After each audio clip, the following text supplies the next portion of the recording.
কাউকে আপনার ফোনটি দেওয়ার পর আবার ফেরত নেওয়ার সময় এই দুটা সিক্রেট কোড আপনি মাস্ট বি ডায়াল করে নেবেন। তা না হলে আপনি কিন্তু মহা ঝামেলায় পড়ে যাবেন। কিভাবে পড়বেন ফুল স্ক্রিন আপনারা দেখলে বুঝতে পারবেন। অবশ্যই পেজটিকে ফলো করে রাখবেন, ভিডিওটি লাইক কমেন্ট শেয়ার করে দিবেন। এজন্য আপনি আপনার ফোনে ডায়াল প্যাডের অ্যাপসটাকে ওপেন করে দিবেন। সো কাউকে যখন আপনি ফোন দিবেন সে কি করবে, আপনার ফোনে ডায়াল করবে *31# এই কোডটি প্রেস করে আপনার সিম সিলেকশন করে ডায়াল প্যাডে ক্লিক করে দিবে। সেক্ষেত্রে কি হবে, hide outgoing caller ID service was been এটা এনেবল হয়ে যাবে। তার মানে আপনার ফোন থেকে সবার কাছে কল যাবে, বাট কারো কল আপনার ফোনে আসবে না। সো সেক্ষেত্রে কাউকে আপনার ফোনটি দেওয়ার পর আপনি ফেরত নেওয়ার পরে আপনি যে কোডটি প্রেস করবেন #31# এই কোডটি প্রেস করে আপনার যে দুটো সিম থাকবে সিমগুলো সিলেকশন করে ডায়াল প্যাডে ক্লিক করে দিবেন।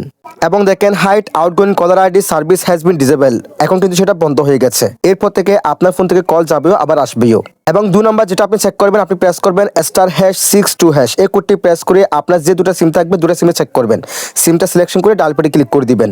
সো এখানে দেখেন আমার ক্ষেত্রে প্রত্যেকটা অপশন নট ফরওয়ার্ডেড দেখাচ্ছে। কাউকে যখন আপনার ফোনটি দিবেন সে কি করবে, আপনার ফোনের কল মেসেজ হ্যাক করে নিবে। সেক্ষেত্রে আপনার ফোনের সমস্ত কল ওই ব্যক্তির কাছে চলে যাবে। যদি এখানে আপনি কোনো অপশন ফরওয়ার্ডে দেখেন সেক্ষেত্রে আপনি প্রেস করবেন #002# এই কোডটি প্রেস করে আবার ওই সিমটাকে সিলেকশন করে ডায়াল প্যাডে ক্লিক করে দিবেন।